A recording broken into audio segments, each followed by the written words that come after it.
ब्रह्मणो वेदामृतेन पुरापुरे तस्मै ब्रह्मज ब्रह्माजा आयुर्कीर्तिं प्रजातु ब्राह्मणाय जयोद्धरेत् ब्राह्मणो सर्वदेवता गोत्रोद्भवस्य जनकुलगोत्रोद्भवस्य नागेन्द्रनामधेयस्य धर्मपत्न्या पद्मजानामदेवत्याः शीघ्राशीघ्रमेव श्री हरिवेल मंगा पद्मावती समेत वेंकटेश्वर स्वामी देवता परिपूर्ण कृपा कटाक्ष वीक्षणानुग्रह प्रसादिद्वारा आचंद्रार्क वंशावृद्धिमान्तमहंतो श्री गंगा भ्रमरांबिका समेत मल्लिकार्जुन स्वामी देवता परिपूर्ण कृपा कटाक्ष वीक्षणानुग्रह प्रसादिद्वारा अन्योन्य स्थिरतां पच्यता सिद्धिद्वारा अखंड उद्योग पदवी योग्यता श्रीमान्तमहंतो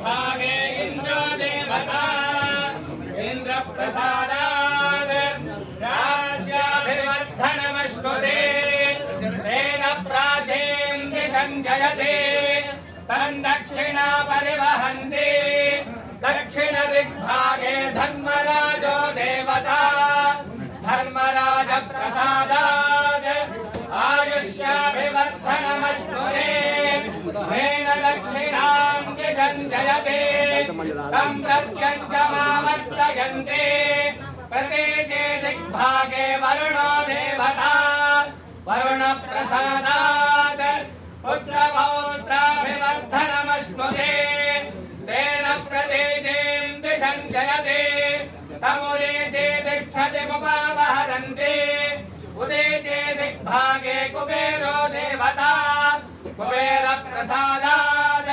धनधान्याभिवर्धनमश्नुते तेनोदेजेन्द्र संजयते सर्वदिग्भागे ब्राह्मणो देवता ब्राह्मण प्रसादाद सकल साम्राज्याभिवर्धनमश्नुते तेन सर्वान् दिशञ्जयते सोमेन राज्ञा सर्वा दिशो जयति एवं वेद तासामेषा परा भवति तस्यैषा परा भवति तस्योत्तरा भूयसे शुभवचनाय वृषशैलाधिपदेव दैवतन्नः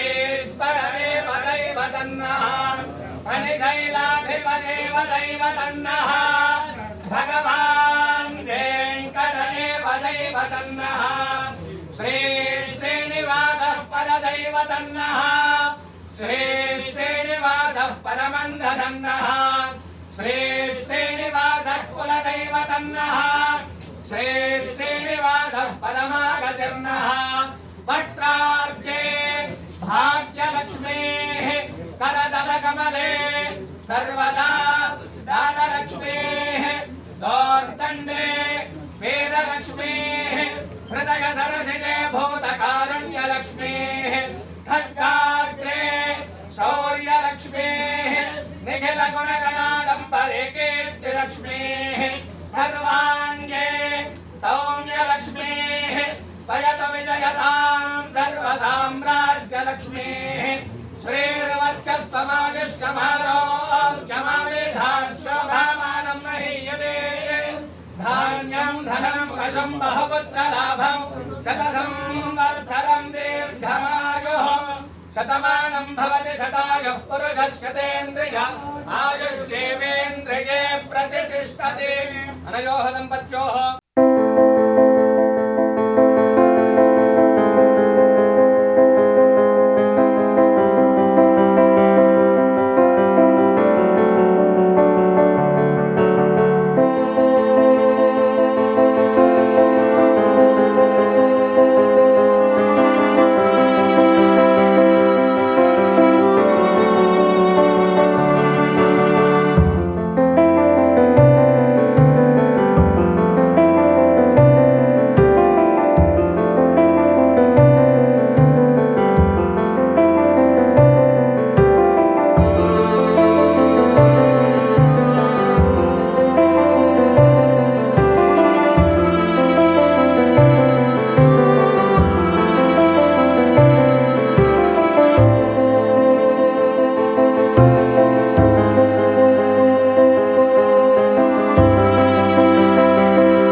ప్రవన్న అయం చ బ్రహ్మణస్పతి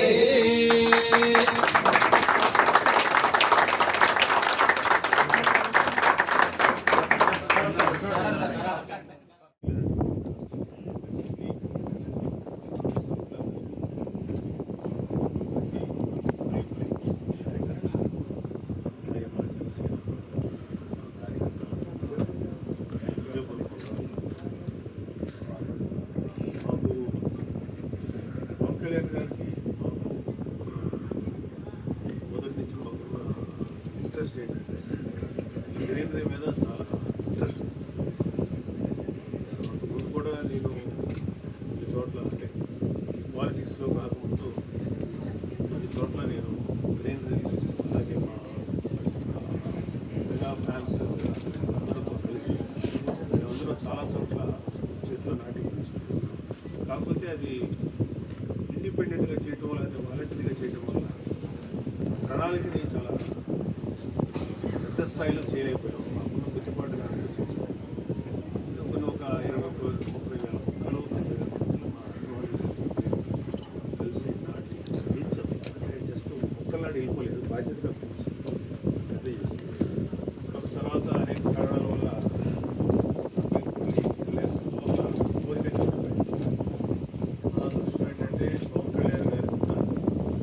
ఇదే కోరికకి రాష్ట్రాన్ని గ్రీనరీగా మార్చాలని కోరిక మా ఇద్దరు అందులోనూ ఈ బాధ్యత చాలా గొప్పగా అనిపిస్తుంది. ఎందుకంటే ఏదైతే నా జీవితాశయం అనుకున్నామో ఈ గ్రీనరీ అనేది అది కళ్యాణ్ బాబు గారికి కూడా ఇంట్రెస్ట్ అనేటువంటి చాలా ఆసక్తికరమైన విషయం. సో మా ఇద్దరి ఆలోచనలు ఇక్కడ బాగా కలుస్తాయి మొదటి నుంచి. సో దానికి తగ్గట్టుగానే మేము అనుకోలేదు ఈ బాధ్యత నాకు వస్తుంది, అలాగే ఈ బాధ్యత నాకు అప్పగించినందుకు ప్రత్యేకంగా జనసేన నాయకులు అంటే ఈ AP Andhra Pradesh society training and station ఇంతవరకు ఇండియాలో మొదటి సంస్థ డిపార్ట్మెంట్స్ అనుసంధానం చేస్తూ మంచి సంస్థ ఇది ఇండియాలోనే ఫస్ట్ ఆఫీస్. సో మనం ఎంత గొప్పగా చేస్తే మిగతా దేశానికి కూడా ఒక ఆదర్శంగా ఆంధ్రప్రదేశ్లో ఉన్నటువంటి ఫారెస్ట్ అండ్ నాన్ ఫారెస్ట్ అంటే సిటీస్ కానీ నదీలలో కానీ అయితే మండలాల్లో కానీ గ్రామాల్లో కానీ ఎక్కడైనా సరే ఉన్నటువంటి గ్రీన్ అంతా కూడా కలిపి లెక్క చూసుకుంటే ఒక 29% మాత్రమే గ్రీన్. సో మా మా జనసేన నాయకులు పంచాయతీరాజ్ శాఖ మంత్రి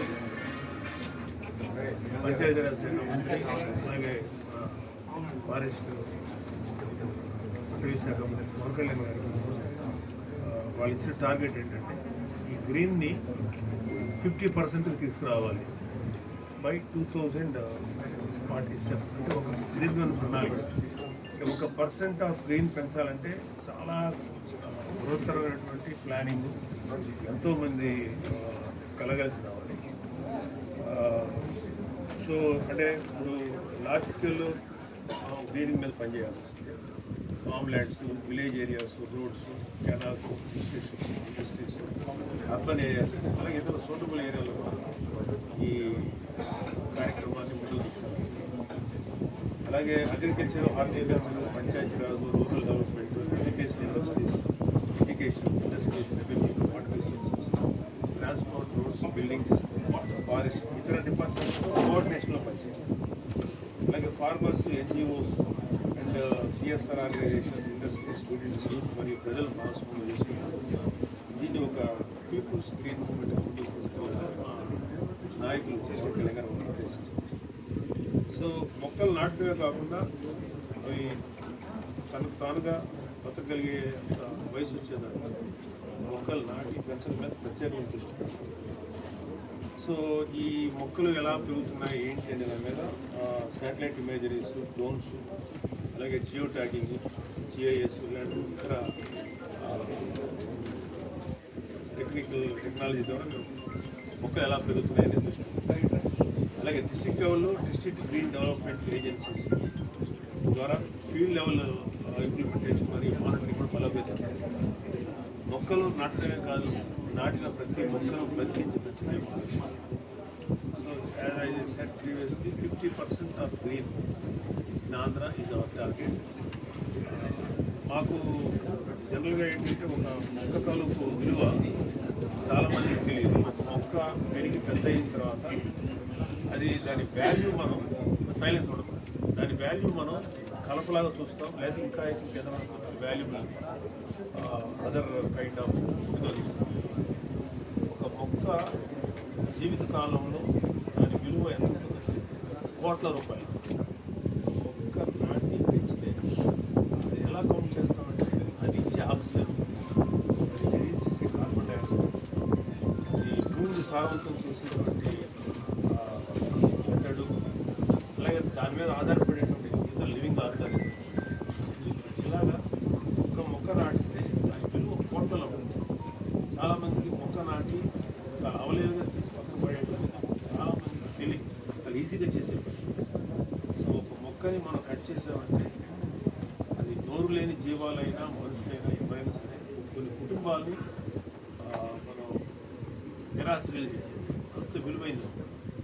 ఎన్నిటికైనా మించి ఈ గ్రీన్ హౌస్ గ్యాసెస్ పెరిగిపోయి ఎన్విరాన్మెంటల్ డిస్ట్రక్షన్స్ సర్వనాశనం అయిపోతుంది. మనం ఇంకా భవిష్యత్తులో ఎలాంటి ఎన్విరాన్మెంట్ ఉండబోతుందో ఊహించాలి. ఈ పరిస్థితిలో మొక్క పెంచడం అనేది one of the biggest support for environment industry. ఈ వాతావరణానికి చాలా ఉపయోగపడేది. సో ముందు ఎంతో కొంత డ్యామేజ్ ఈ జరుగుతుంది, తప్పదు డెవలప్మెంట్. కానీ దానికి తగ్గట్టుగా బ్యాలెన్స్ చేసుకుంటా ఈ గ్రీనరీని పెంచడం ద్వారా చాలా వరకు జరగబోయేటువంటిది జరుగుతున్నటువంటి ఈ డిస్ట్రక్షన్కి, కాలుష్యాన్నో లేదా ఇతర హానికరమైనటువంటి పరిస్థితుల నుంచి చాలా వరకు సేవ్ చేయొచ్చు. అందుకని ఈ గ్రీనరీ కాన్సెప్ట్ అటు ఇంకొక విషయం మన నారా చంద్రబాబు నాయుడు గారు కూడా చాలా ఇలాంటి కార్యక్రమాలు చాలా చేశారు. కాబట్టి ఇది ఒక దీని కింద సొసైటీ కింద చేయడం అనేది పవన్ కళ్యాణ్ గారు, నారా చంద్రబాబు నాయుడు గారు అనుకొని ఫస్ట్ ఆఫ్ ఇట్స్ కైండ్ ఇండియాలో తీసుకెళ్ళడం చాలా ఏ బాధ్యత ఇచ్చింటే నాకు ఎంత ఆనందం వచ్చేదో తెలియదు. ఇది నాకు జీవితానికి ఇది ఒక ఆశయంగా, అంటే ఇంతకంటే ప్రపంచానికి చేయడం ఇది కేవలం నాకు ఇంకొకరు ఎవరికో ప్రభుత్వానికి చంద్రబాబు నాయుడు గారు, నరేంద్ర మోడీ గారు, విజయరావు, ఇది భారతదేశంలో మన చుట్టుపక్కల ఉన్న ప్రతి చిన్న బిడ్డకు ఆరోగ్యకరమైన వాతావరణాన్ని క్రియేట్ చేయడానికి ఉపయోగపడుతుంది. సో ఇది ప్రతి ఒక్కరి కోసం మేము చేస్తున్నాం. కాకపోతే ఇది విజువల్గా అది కొన్ని సంవత్సరాల పాటు మేము కృషి చేస్తే కానీ తెలియనటువంటి ఒక ఆలోచన. సో మేము దీనివల్ల మాకు వ్యక్తిగతంగా ఎంత పేరు వస్తుంది, ఎంత మైలేజ్ దొరుకుతుందని ఆలోచించాలి. భవిష్యత్ తరాలకి మేమేం చేయగలుగుతాం, భవిష్యత్ తరాల యొక్క లైఫ్ని మనం ఎంతవరకు అంటే నెక్స్ట్ తరాలంటే వాళ్ళే ఈ ప్రపంచాన్ని ఉపయోగిస్తున్నారు. సో వాళ్ళందరిది వాళ్ళ భవిష్యత్తు, వాళ్ళ యొక్క బాగోగుల కోసం, వాళ్ళ యొక్క ఆరోగ్యకరమైనటువంటి వాతావరణ పరిస్థితి కోసం చేస్తుంది. మాకందరికీ ఒక ఇన్స్పిరేషన్ ఉండే ఒక సామెత, అది ఒక ఆఫ్రికన్ సామెత ఏంటంటే, మనం ఈ భూమాతని అంటే భూమిని, అంటే ఈ వాతావరణం లేదా వాటెవర్ మనం ఉన్న దీన్ని భవిష్యత్ తరాల నుంచి అప్పు తీసుకున్నాం. సో మనం ఒక అప్పు తీసుకుంటే మనం ఎంత బాధ్యతగా తిరిగి తీర్చాలనుకుంటాం. అలాగే ఈ భూమాత తాలూకు రిసోర్సెస్ని మనం జాగ్రత్తగా వాడుకొని తిరిగి డిస్టర్బ్ చేయకుండా నెక్స్ట్ తరాలకి మనం అప్పగించాలి. అది ఆఫ్రికన్ సామెత. సో ప్రతి ఒక్కళ్ళు కూడా ఇది నాతోనే ఎండ్ అయిపోవచ్చు, నేనే ఎంజాయ్ చేసి ఇష్టం వచ్చినట్టు ధ్వంసం చేయకుండా నెక్స్ట్ తరాలకు అనేది